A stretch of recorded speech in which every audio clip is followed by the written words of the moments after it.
Hello everyone, today we are going to discuss our poem risk. Risk का meaning क्या होता है? Risk means खतरे, ठीक है. Risk is a really motivational and inspiring poem. Risk क्या है? एक मोटिवेशनल, आपको मोटिवेट करने वाली एक पोएम है, बहुत ही इंस्पायरिंग पोएम है. कैसे? Human life is full of risk, dangers and adventures. Human की जो लाइफ है वो फुल ऑफ डेंजर्स, खतरों से भरी हुई है. फुल ऑफ रिस्क हम बात कर रहे हैं, एडवेंचर्स, नए नए हमें टास्क मिलते रहते हैं. ह्यूमन लाइफ ऐसी है, तो उसके भी हम बात कर रहे हैं. साथ में भी शुडंट फियर और अवॉइड टेकिंग नेसेसरी रिस्क. हमें क्या होता है? शुडंट फियर, हमें किससे नहीं डरना चाहिए, हमें रिस्क को अवॉइड करने से डरना नहीं चाहिए. हमें क्या करना चाहिए? रिस्क को लेना चाहिए. क्यों? कौन से रिस्क लेना चाहिए? मैं आपको ये नहीं बोल रही कि आप कौन से खतरे लेंगे, वो तो हम जो पॉइंट में पढ़ेंगे उससे हमें पता चलेगा. उस तरीके से तो risk provide fresh opportunities. Risk हमें क्या करती है? फ्रेश अपॉर्चुनिटीज़, अच्छी अच्छी हमें जो अपॉर्चुनिटीज़ होती है वो हमें क्या करती है? प्रोवाइड करती है, देती है. We should have the courage to take risk. We should have to courage to take risk. हमारे पास क्या होना चाहिए? रिस्क को लेने का करेज, साहस होना चाहिए. तो उस तरीके से हम पोइम के बारे में पढ़ेंगे. सबसे पहले आपको मैं बता दूं, ये पोइम है वो लिखी गई है, the poem is written by Janet Rand. आपको याद होना चाहिए पोइम का नाम है रिस्क एंड इसको लिखा है जेनेट रैंड ने. तो इसके बारे में हम बात करते हैं बहुत अच्छे से. तो सुनिएगा, रिस्क आखिर है क्या. पॉइंट को समझना बहुत ज़्यादा डिफिकल्ट नहीं है. इसमें कुछ वर्ड्स मिलेंगे, आपको खाली उनका मतलब समझना है. जैसे आप मीनिंग समझ जाएंगे तो मीनिंग समझने के बाद में आपको कोई भी ये डरने की ज़रूरत नहीं कि पॉइंट हमें समझ में नहीं आती. कई लोगों को ऐसे होता है कि हमें पॉइंट समझ में नहीं आती, रीज़न क्या है? तो उसका रीज़न जो भी है वो अब नहीं होगा, क्योंकि अभी आप इसको समझेंगे. अगर आप उस तरीके से इसको समझने का ट्राई करेंगे तो आपके लिए भी ईजी हो जाएगा. तो देखिए, हमारी 10th के अंदर आपके 4 पोइम है. 4 पोइम में आपकी जो फर्स्ट पोइम है वो है रिस्क, जिसको लिखा है जेनेट रैंड ने. ओके, तो हम स्टार्ट करते हैं. To laugh is to risk appearing the fool. सबसे पहली लाइन ही आपको क्या बता रही है? To laugh. लाफ का मतलब हंसना. Okay, to laugh is to risk appearing the fool. Appearing का मतलब क्या होता है? अपियरिंग का मतलब होता है टू शो. आपको कैसे दिखाई दे रहे हो आप, ठीक है, दिखाई देना या फिर प्रतीत होना. आपको खाली ये चीज समझनी है, ठीक है. To laugh is to risk appearing the fool. कैसे भी आपका हंसना आपका पागल दिखाई देना जैसा हो जाता है. क्यों हो जाता है? इस चीज़ को आपको समझना पड़ेगा. जैसे कि आप बैठे हैं, आपको कोई चीज़ याद आ गई, आपकी ऐसी कोई मेमोरी आपको याद आई है, आप अकेले बैठे हैं और उस मेमोरी में आपको सडन हंसी आ रही है. तो हंसते हुए तो आप हंसेंगे तो लोग आपको देख के सोचेंगे, अरे यार पागल हो गया क्या जो हंस रहा है. लोग यही सोचेंगे आपके बारे में. तो इसका मतलब कि आप हंसना छोड़ देंगे, क्या आप ये रिस्क नहीं लेंगे? पहली लाइन. नेक्स्ट है to weep is to risk appearing sentimental. To weep, weep का मतलब रोना, ठीक है. To weep is to risk appearing sentimental. Sentimental किसको बोलते हैं? इमोशनल इंसान को बोलते हैं, भावुक को बोलते हैं. जो इंसान भावुक है, इमोशनल है, उसको हम क्या बोलते हैं? सेंटी. बोलते बड़ा सेंटी हो रहा है. To weep is to risk appearing sentimental. कि जो रो रहा है उसको क्या समझना? सेंटिमेंटल, भावुक समझना कि बेटा बहुत ही इमोशनल इंसान है ये. तो इसमें भी खतरा है. To reach out for another is to risk involvement. कहीं रीच आउट होना, कहीं में आपका कहीं भी जाना, किसी क्राउड ऐसे एरिया में जहाँ पे आप बीच में ही जा रहे हो, कहीं पहुँच रहे हो, तो वहाँ पे किस चीज़ का खतरा रहता है? वहाँ पे खतरा रहता है कि आप इन्वॉल्वमेंट करने वाले हो, हर चीज़ में भागीदारी करने वाले हो. कोई बोलेगा यार ये तो बीच में आ गया, ठीक है. यहाँ पे क्या हो गया? आपका किसी भी चीज़ में कहीं रीच आउट होना, कहीं पहुँचना, आपका वहाँ जाना. तो कहीं भी अब होता है कि आप किसी कोई बात कर रहा है, आपको बोला कि आपको लगा कि मेरे पास कोई आइडिया, मैं वहाँ जाके बताऊँ, उस बात को मैं बोलूँ, तो लोग क्या बोलेंगे? आपको इस चीज़ का खतरा है कि बीच में क्यों बोलने आया, हमने उसको बुलाया ही नहीं. लोग ये भी बोल सकते हैं. फिर नेक्स्ट लाइन है टू एक्सपोज फीलिंग्स. सबसे बेस्ट लाइन है इस पोएम की, टू एक्सपोज फीलिंग्स. एक्सपोज करना, अपने बारे में दूसरों को बताना. तो अपनी फीलिंग्स को किसी और के सामने आप एक्सपोज कर रहे हो तो इज टू रिस्क, इसमें भी खतरा है. Is to risk exposing your true self. अपनी सच्चाई को किसी के सामने शो कर देना. To expose feeling is to risk exposing your true self. इसमें किस चीज़ का खतरा? अब आप लोग सोच रहे होंगे इसमें ये लाइन इतनी इंपॉर्टेंट कैसे है? मैंने बोला हंसने में किस चीज़ का खतरा रहता है कि लोग आपको पागल ना बोले। रोने में किस चीज़ का खतरा रहता है कि लोग आपको बहुत ज़्यादा इमोशनल या सेंटी पर्सन ना समझे। फिर हमने बोला कि किसी पे रीच आउट करने का कहीं आप जा रहे हो तो उसमें किस चीज़ का खतरा है कि आपको लोग भागीदारी या बीच में टांग अड़ाने वाला इंसान ना समझे। और अगर बात आती है यहाँ पे टू एक्सपोज फीलिंग्स, अपनी फीलिंग्स को एक्सपोज करना, इसमें भी किस चीज़ का खतरा रहता है? अपनी ट्रू सेल्फ को। आपके अपने बहुत अच्छे आप 2 फ्रेंड हो, आपने उसको अपनी सारी बातें बता दी, सडन आपकी लड़ाई हो गई, ठीक है, अब वो आपकी सारी वीकनेस जानता है, आपने उसको सारी बातें बता दी। अब अगर वो किसी और से बात कर रहा है तो आपको डर तो रहेगा इस चीज़ का कि वो मेरे बारे में किसी और को ना बता दे। तो वही चीज़ क्या है, वही इसमें है कि आप अपनी फीलिंग्स को किसी के सामने एक्सपोज करते हो तो आपको खतरा रहता है कि आपकी ट्रू सेल्फ सबके सामने ना आ जाए। वैसे ही नेक्स्ट लाइन है टू प्लेस आइडियाज़, अपने आइडियाज़ को प्लेस करना, कहीं रखना। To place ideas and dreams before a crowd is risk being called naive. To place ideas, अपने आइडियाज़ और अपने सपने कुछ लोगों के सामने, आप क्राउड में बहुत भीड़, आप वहाँ खड़े होके अपने आइडियाज़ और अपने ड्रीम सबको बता रहे हो, इसमें भी खतरा रहता है। किस चीज़ का होना खतरा रहता है वहाँ पे? कॉल्ड नेव। वहाँ पे ये रहता है कि यहाँ पे राजा बनने के लिए वो नेव यहाँ पे सबसे ज़्यादा इन्वॉल्व करके वहाँ पे अपने आप को अलग बता रहा है। वो अपने आप को क्या बता रहा है? नेव बता रहा है वहाँ पे, ठीक है। तो यहाँ पे आगे to place ideas and dreams before a crowd is risk being called naive. आपको क्या समझा जाएगा वहाँ पे? नेव समझा जाएगा। वहाँ पे आपको अपना दिमाग ज़्यादा लगाने वाला, बीच में बोलने वाला, या फिर बोला अपनी बोलता रहता है खाली, ऐसा इंसान आपको वहाँ पे समझा जाएगा। फिर नेक्स्ट आता है to love is to risk. To love is to risk, किसी को प्यार करने में भी खतरा किस चीज़ का रहता है? Not being loved return. वापस, रिटर्न का मतलब होता है वापस, सबको पता है। ये मीनिंग ऐसी है, आप लिखते रहिए, नोटबुक अपने साथ में रखिए और लिखते रहिए to love is to risk not being loved return, कि आप किससे प्यार करते हो तो इसमें भी खतरा रहता है कि वापस आपको प्यार मिले या ना मिले। नेक्स्ट है टू लिव। तो प्यार तो बहुत दूर की बात है, यहाँ तो लिव के अंदर भी देखिए, to live is to risk dying. To live is to risk dying, जीने में किस चीज़ का खतरा रहता है? मरने का। To hope is to risk disappear. अब यहाँ पे बात मैंने बोला टू लिव, यहाँ पे जीने में मरने का खतरा कैसे रहता है? तो एक चीज़ को समझिए आप अच्छे से। आप अभी आराम से हम सब बात कर रहे हैं, मैं आपसे बात कर रही हूँ, किसी को क्या पता है कि आप अभी जी रहे हैं, अभी हम आराम से जिंदा हैं। किसी के मरने का कोई फिक्स टाइम किसी को पता है क्या? मैं इतनी बजे इस दिन मरूंगा? नहीं पता। किसी को कोई कुछ भी नहीं जानता। हम सब क्या हैं? हम चल रहे हैं, हमें पता ही नहीं है कब हम मरने वाले हैं, हमें किसी को नहीं पता। अभी आप देख रहे होंगे, अभी कितने लोग बोल रहे थे ये हो जाएगा, वो हो जाएगा, हम ऐसे मर जाएंगे। हम सब अभी भी हैं, वो गॉड की ब्लेसिंग है कि हम अभी जिंदा हैं, लेकिन हमें किसी को पता नहीं है कि भाई हम कब मरने वाले हैं। तो जीने में मरने का खतरा है या नहीं है? जो इंसान जा रहा था, सडन उसका एक्सीडेंट हो गया, उसको पता था क्या उसका एक्सीडेंट होने वाला और मरने वाला है?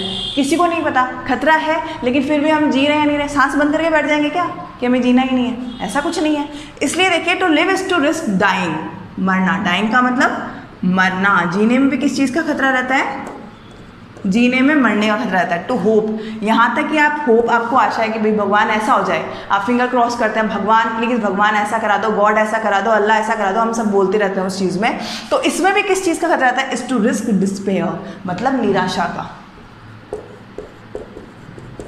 आप अगर कोई चीज़ सोच रहे हो तो उसमें डर रहता है कि आप अगर परसेंटेज भगवान को बोल जाओ, भगवान 100% श्योरिटी तो आपको है नहीं, आपने कोई चीज़ वो सक्सेस हो जाए, तो वहाँ पे आपको क्या रहता है? आप 1% वहाँ पे रहते हो, अगर ऐसा नहीं हुआ तो जो वो नहीं हुआ तो आप मे बी करके रहते हो, वही चीज़ क्या है? वो आपको निराशा का खतरा बताती है कि ऐसा नहीं हुआ तो क्या होगा। उसके बाद में to try is to risk failure, कोशिश करने में, टू ट्राई, कोशिश करने में किस चीज़ का खतरा रहता है? फेलियर, मतलब फेल हो जाने का, हारने का। आप यहाँ पे फेल हो सकते हैं, आप हार सकते हैं। आप कोई चीज़ का ट्राई कर रहे हैं, आपने जैसे कोई कंपटीशन था, भाई आपको एक कंपटीशन में, ड्राइंग कंपटीशन में पार्टिसिपेट करना है, वहाँ पे 1000 स्टूडेंट्स और हैं आपके साथ में और आपने वहाँ पे पार्टिसिपेट करा, लेकिन सडन ये हुआ कि आप जहाँ पार्टिसिपेट कर रहे हो वहाँ आपने ट्राई करा और आपका क्या, आपको ज़रूर है कि आपका फर्स्ट नंबर आएगा? नहीं, आप वहाँ गए थे फर्स्ट नंबर के लिए, लेकिन जब जैसे रिजल्ट सुनाने लगेंगे ना, रिजल्ट के टाइम पे आप क्रॉस फिंगर करके बैठ जाएंगे, भगवान अब क्या होने वाला है, मेरे को फर्स्ट दिला दे, फर्स्ट दिला दे। पर डर रहता है कि कोई दूसरा आ गया तो। जब अनाउंसमेंट होती है फर्स्ट की, तो वहाँ पे आप क्या हो जाते हैं? थोड़े डर जाते हैं। उस तरीके से आप जब डरते हैं ना, वही चीज़ है कि आप जहाँ डर रहे हैं वहाँ पे आपको क्या है? फेलियर, मतलब वहाँ पे रिस्क है, लेकिन फिर भी आपने पार्टिसिपेट किया ना, क्यों किया? क्योंकि आप रिस्क ले रहे हैं, but risk must be taken. हमने इतनी बातें करी कि भाई तुम ना हंसोगे तो उसमें पागल लगने का, रोओगे तो सेंटिमेंटल होने का, या तुम कहीं जाओगे तो इन्वॉल्वमेंट का, तुम एक्सपोज करोगे तो तुम्हारी ट्रू सेल्फ का खतरा, इन सब में हर चीज़ का हमने खतरा देखा कि भाई लिव के अंदर डाइंग का खतरा, ये सब हमने देखा। लेकिन इसका मेन रीज़न क्या है? लेकिन फिर भी मैं बता दूं, इतनी चीज़ें हो रही है, लेकिन लास्ट में अगले लिखा है but risk must be taken. इतना होने के बाद में भी रिस्क लेना चाहिए। मस्ट आ गया यहाँ पे। मस्ट तभी आता है जो चीज़ बहुत इंपॉर्टेंट होती है, जो चीज़ हमें करनी ही चाहिए, वरना हम जी नहीं पाएंगे। हमें इसमें मस्ट जब यहाँ पे आया है तो इसका मतलब क्या है कि अगर हम इस चीज़ को, रिस्क को नहीं लेंगे तो वहाँ क्या हो जाएगा, शायद हमें कोई ना कोई पेनल्टी भरनी ही पड़ेगी। वो कैसे? देखिए, but risk must be taken, हमें रिस्क लेना ही चाहिए because the greatest hazard, greatest hazard किसको बोलते हैं? सबसे बड़ा जोखिम। मैं यहाँ लिख रही हूँ सबसे बड़ा जोखिम। जोखिम क्या है? ग्रेटेस्ट हैजार्ड, सबसे बड़ा जोखिम। हैजार्ड का मतलब जोखिम है यहाँ पे। तो सबसे बड़ा जोखिम क्या है? In life is to risk nothing. Life के अंदर सबसे बड़ा जोखिम है रिस्क को ना लेना। रिस्क नथिंग मतलब रिस्क नहीं लोगे ना तो वही सबसे बड़ा खतरा है। कैसे? The person who risk nothing, तो जो इंसान रिस्क नहीं लेता है, the person who risk nothing does nothing, कुछ नहीं कर पाएगा, वो कुछ नहीं कर पाता। सिंपल सी चीज़ है। डज नथिंग, कुछ नहीं कर पाता। हैज़ नथिंग, उसके पास में कुछ नहीं होगा। पर्सन की बात चल रही है यहाँ पे। तो जो इंसान रिस्क नहीं लेता वो कभी ज़िंदगी में कुछ करता नहीं है, उसके पास कभी कुछ होगा नहीं। इज़ नथिंग, वो खुद ही कुछ नहीं है, वो है ही नहीं इंसान कुछ यहाँ पे, ठीक है। वो is nothing and become nothing, ना ही कभी कुछ बन पाएगा। देख लीजिए, नॉर्मल सी चीज़ है। अब आप बोलेंगे इसमें क्या आ गया? तो मैंने बोला जो इंसान, ए पर्सन, यहाँ पे लिखा हुआ है पर्सन हु रिस्क नथिंग, जो रिस्क नहीं लेता है, does nothing, has nothing, is nothing and become nothing. ना तो कुछ वो कर पाता है, ना ही उसके पास कुछ होता है, ना ही वो इंसान का वजूद है, वो खुद कुछ है, और ना ही क्या है, वो आगे कुछ बन पाएगा। बिकम, वो आगे कुछ बन भी नहीं पाएगा। ये सिंपल सी चीज़ इसमें साफ साफ पॉइंट में लिखी गई है। मोटिवेशनल, मैंने बोला मोटिवेशनल और इंस्पायरिंग पॉइंट दोनों है ये। तो इन दोनों ही चीज़ों में क्या है, वो चीज़ें जहाँ पे मैंने बोला ना मस्ट आया, तो यहाँ पे पेनल्टी किस चीज़ की? इस चीज़ की पेनल्टी होगी। तो अब देखिए, द पर्सन, यहाँ पे हमने ये बात करी। उसके बाद में they may have avoid suffering, they may have avoid suffering and sorrow but they can not learn, feel, change, grow, love, live. सबसे अच्छी लाइन इस पोएम की, जहाँ पे पहले बहुत अच्छी लाइन आई थी, अब एक और लाइन इसलिए आई है कि जो हमने वो समझा सके। देखिए, दे मे अवॉइड, जो इंसान है वो रिस्क को अवॉइड करते हैं। दे मे हैव अवॉइड सफरिंग, जो हमें रिस्क को अवॉइड क्यों कर रहे हैं? हम रिस्क को अवॉइड कर रहे हैं कि हमें सफ़र ना करना पड़े किस चीज़ से, या हम बोलते हैं सोरो मतलब दुख। यहाँ पे दुख की बात चल रही है, दर्द की बात चल रही है। इंसान क्यों करेगा? जैसे अब जाना है, कोई काम है कि भाई मैं तो नहीं करूँगा, अगर मैं फेल हो गया तो मैं तो एग्ज़ाम ही नहीं दूंगा। तो वो इंसान क्या करेंगे? एग्ज़ाम ना देकर उन्होंने क्या करा? वो सफरिंग और सोरो, वो फेलियर से या फिर वो चीज़ से वो बच रहे हैं। लेकिन सोचिए, अगर आप एग्ज़ाम देंगे और आप पास हो गए तो, आपके बहुत अच्छे मार्क्स आए तो, तभी ये बोल रहा है दे मे हैव अवॉइड सफरिंग, वो सफरिंग को, सोरो को क्या करेंगे? अवॉइड करेंगे। बट दे कैन नॉट, लेकिन वो फिर क्या नहीं कर सकते? कैन नॉट, वो नहीं कर सकते। वो लर्न, वो कभी सीख नहीं सकते। फील, कभी वो महसूस नहीं कर सकते। चेंज, कभी वो बदल नहीं सकते।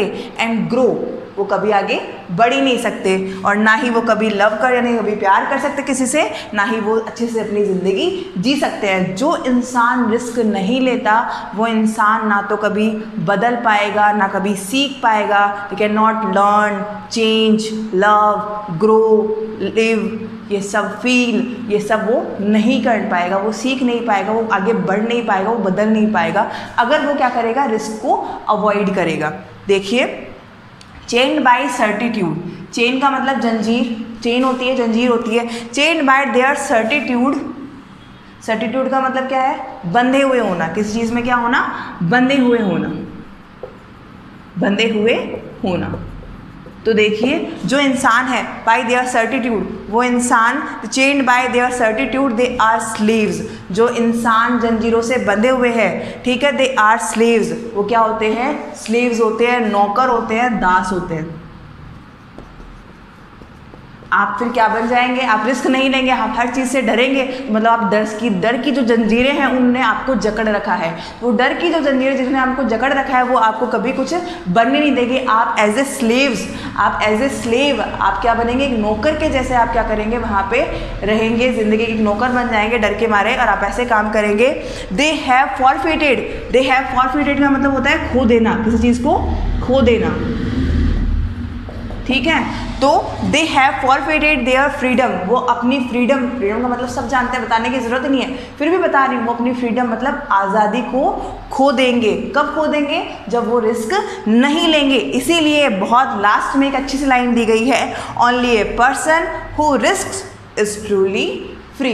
एक इंसान जो रिस्क लेता है वो ही इस जिंदगी में, इस दुनिया में सच्चे रूप से, स्वतंत्र रूप से वो क्या है, फ्री है। मतलब सॉरी, वो अच्छे सही रूप से क्या है, फ्री है, सच्चे रूप से वो फ्री है, स्वतंत्र है, ऐसा इस पोइम में कहा गया है। और ये देखिए पोइम में, अब मैं आपको रिपीट कर देती हूँ, ये जो पोइम है मैं इसलिए रिपीट कर रही हूँ कि अपन ने जब इसके नोट्स बनाए थे, पढ़ रहे थे, तो आप लोगों ने इसको सोचा नहीं था जैसे कि इसको किस तरीके से बनाना चाहिए, इसको किस तरीके से हमें समझना चाहिए। तो मैंने यहाँ पे फिर से एक बार रिपीट कर देती हूँ, देखिए हर एक का मीनिंग देख लेना आप। To laugh is to risk appearing fool, laugh है उसमें रिस्क है किसका, अपियरिंग का, मूर्ख दिखने का। फिर आई है weep is to risk appearing sentimental, आप दुखी हैं, उसमें किस चीज़ का, सेंटिमेंटल का। जैसे बॉयज़ के लिए ये चीज़ आराम से बोल सकते हैं, बॉयज़ होते हैं वो कहीं पे ऐसे होता है ना कि भाई ना वो कभी किसी के सामने रोते नहीं है, रोते हैं लोग हमें सेंटिमेंटल ना समझते। जहाँ पे लड़कियाँ होती हैं ना उनको हर छोटी छोटी चीज़ में वो रोना एकदम, वो ऐसे नहीं बोल सकती मैं लड़कियाँ बहुत ज़्यादा रोती है, ऐसा कुछ नहीं है। बट हम ये चीज़ मान सकते हैं कि अगर दोनों में देखा जाए, अगर हम बात करें बॉयज़ एंड गर्ल्स की, तो जहाँ पे लड़के होते हैं ना, वो जैसे कहीं भी नॉर्मल आप चल रहे हो और लोगों के सामने एक लड़का गिर गया नीचे, गिरने के बाद वो एकदम शेर जैसे उठता है, नहीं यार मेरे कहाँ लगी है, मैं तो एकदम ठीक हूँ, ठीक है। वही अगर लड़की गिर जाती है वहाँ पे रोने लग जाती है, अरे वो इस तरीके से दिखाएगी अपने आप को, इनोसेंट इमोशनल हो जाएगी, ऐसे करेगी। वहाँ पे लड़के नहीं करते, क्यों, वो अपने आप को सेंटीमेंटल, मतलब अपने को सेंटी समझने से डरते हैं कि मेरे को कोई सेंटी ना बोल दे। वहाँ पे पता है लगी है तब दर्द तो सबके होता है, दोनों के बराबर होता है। लेकिन कुछ लोग होते हैं अपनी जो इमोशनल सबके सामने, वो इमोशन सबके सामने क्या नहीं करना चाहते, शो नहीं करना चाहते। फिर जैसे हमने बात करी reach out for another involvement, हम बात कर रहे हैं कहीं पे और कहीं जाना, वहाँ पे आपको भागीदारी होने का खतरा रहता है, आप अपनी फीलिंग्स को एक्सपोज करते हैं, वहाँ पे आपको अपनी ट्रू सेल्फ का खतरा रहता है। वहीं आप प्लेस आइडियाज़, अपने आइडियाज़ और ड्रीम कहीं पे बताते हो तो वहाँ आपको नेव होने का खतरा रहता है। नेव का मीनिंग मैं आपको फिर से बता रही हूँ, आप समझ लेना। नेव का मीनिंग होता है इनएक्सपीरियंस्ड, मतलब अनुभवहीन इंसान।